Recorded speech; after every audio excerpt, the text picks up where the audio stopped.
My name is Cliff Sullivan. I'm from Tracy, California. The fly that I'm going to be tying today is a CDC Emerger that I've come up with.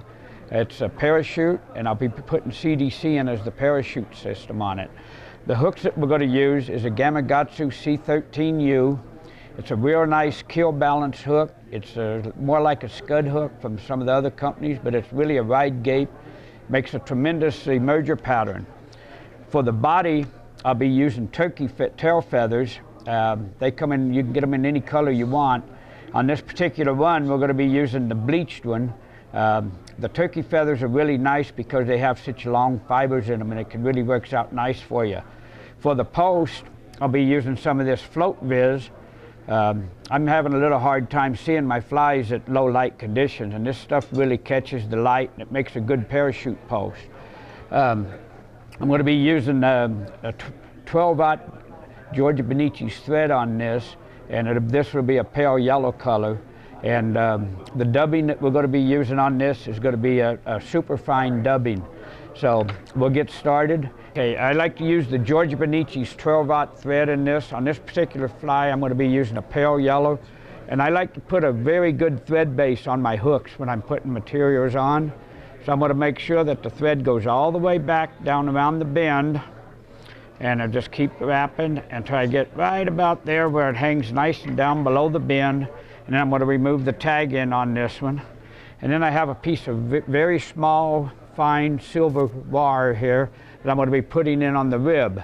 Now when I put this ribbing in, I like to have it on my side of the hook shank, so when I start counter wrapping it, that it doesn't interfere with the tailing chuck and the tail on this fly. So I'm going to position it up here, just the length of it, and then I'm going to start wrapping it forward, keeping it on top of the hook shank. And keep it right on top, and as it comes around, I'm going to put a nice thread base down to hold that ribbing material into place, and then I'm going to bring my thread back up to about the 60% mark on the hook, take a couple of wraps, and I'm going to let the thread hang there, and I'm going to get my Float Viz here, and this is going to be my ring post. I'm going to trim the ends up just to make it stand out. Now I'm not too worried about the length on this. I'm going to make it a little longer than what I normally do because I'm going to be trimming it up at the end. So I'm going to take a couple of wraps around, and then I'm going to check the position and make sure that I'm still at that 60% mark. And then I'm going to start wrapping back a little bit on this to get it locked down. Then I'm going to reach in and I'm going to trim it, and you don't want to reach in and trim it straight. You want to cut it at an angle, because what that's going to do, that's going to help you get the tapered body that you need. At this point, I'm just going to keep wrapping the thread until I get that knocked down. I'm not concerned about wrapping all the fibers into place, because when I put the next body material in, it's going to cover that. I come back up to the tie-in point. I'm going to lift up my post. Like any post, we have to build up a thread base here to hold the ring up into the air. So I'm going to be putting the wraps underneath this.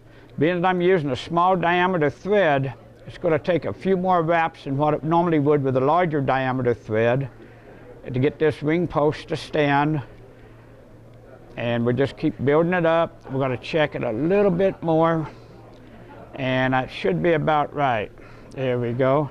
Now, one quick word of advice on when you're doing any kind of a ring post. If you pick your thread up and the thread moves towards the front of the hook like that, you want to spin your bobbin counterclockwise.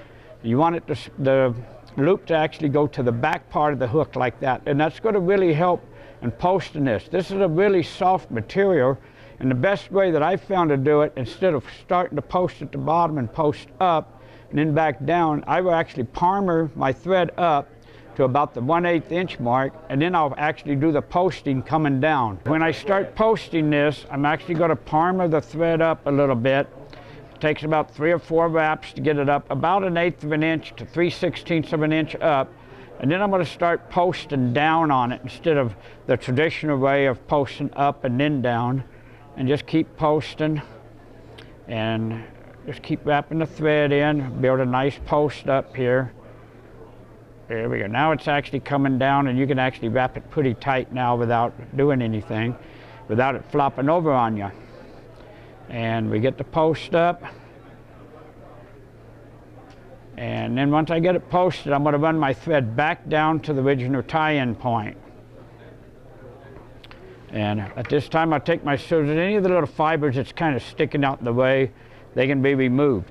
Now we're going to take the turkey tail feather here, and I'm going to take about 4 fibers out on this really long fibers here into this turkey.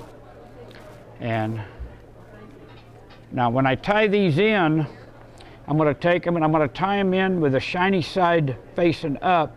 So when I start wrapping it, the fuzzy side's going to turn over, and I like it to do that way. Now when I'm tying my emergers, I like to make you got the tail, the portions on the tail, and then I like to add it about twice that length, because being that it's an emerger, it's going to have a tailing shuck that's hanging out of it. So we have about a 2 times tail length there, and you only need to take about 2 or 3 wraps of thread around here, pick it up, and then run the thread back up to the post area. And then as I start wrapping this turkey now, I can make a nice even wrap all the way up, and it's getting the fuzzy side of the feathers coming forward, and we just keep wrapping up, and we're going to get our tapered build up on this as it comes forward, thanks to the posting material and the diameter of the turkey tail feathers. Tie it off right up at the post and remove the excess.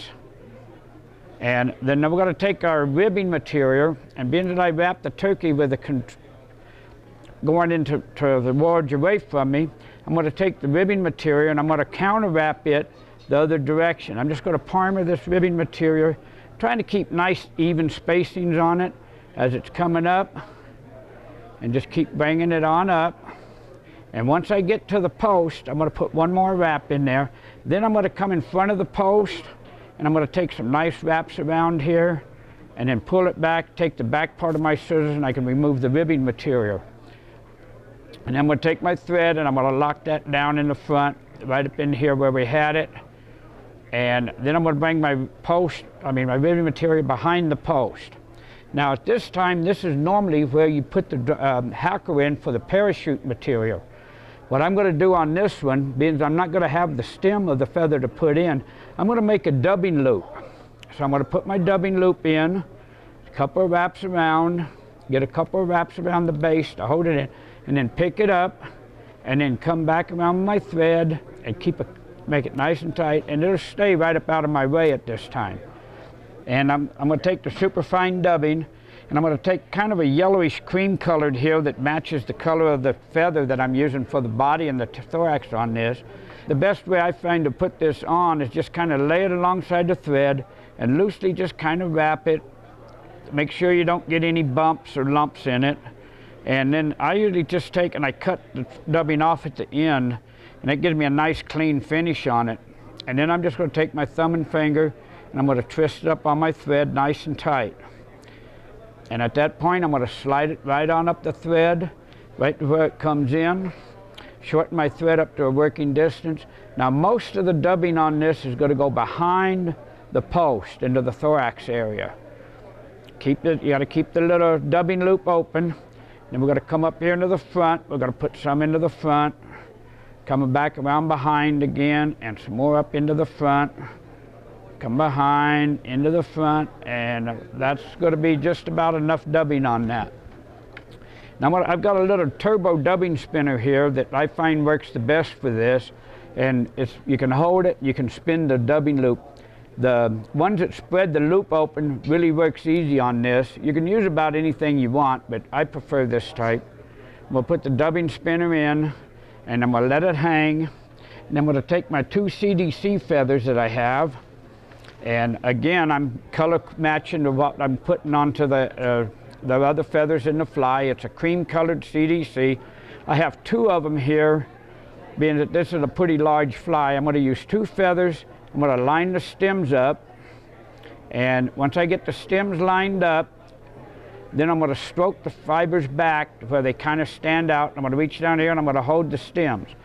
I'm going to pick up on my dubbing loop, and I'm going to slip them fibers right in to that dubbing loop, and then I'm going to pull that dubbing loop down, get it kind of tight, reach up here and hold it, take my scissors, and I'm going to reach in, I'm going to trim the stems right off of the CDC feathers here, leaving the fibers into the dubbing loop. and just keep trimming right on up and get them up here where they belong. I can save them for the next fly, and I can take that CDC fibers now and I can slide them right up into that dubbing loop right where I want them to go, and then give them a nice spin or two here to get them locked in. And once you get the dubbing loop spin in there, now when you start wrapping this, you're going to wrap it like a traditional parachute hackle, except once you get the first wrap of fibers in, if you just keep wrapping it straight, it's going to make a big clump.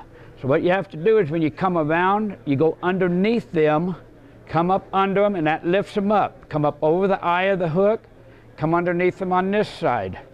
Come up over the back, drop down, come up over the high, and you're going underneath each wrap that you've put in before. And just keep wrapping that CDC right around there. Bring it under, bring it up, and you can see how it's lifting it right up into place. Bring it under, and it just lifts it right up. Come around, I've got about enough for one more wrap here. And when I come back around, I'm going to hold that dubbing loop. I'm going to take my thread, and I'm going to let my thread slide right down that dubbing loop, and it's going to go right to the base of it. It's going to guide it right on down to the base, and take about 3 wraps to hold it. And I'm going to take my scissors, I'm going to reach in, and I'll remove the dubbing loop.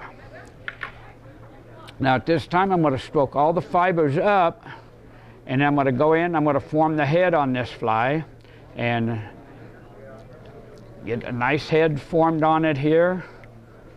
And any of the fibers that are in there, we can trim them out later on.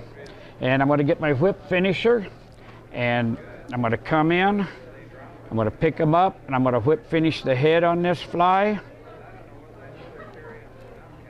And slide it down, reach in, take it off. You can go ahead, you can head cement it at this time. And then what you're going to do now is you're going to stroke all of these fibers up, get them all coming up here, and judge the distance that you're going to need for this, and then reach in with your scissors and just trim everything off nice and straight right on the top. And then when you get that done, you can just tap that top right down. Very important, just tap the finger down a little bit right on top. Any other fibers that are sticking out where they're not supposed to be, you can trim them up a little bit. And that's the CDC Emerger.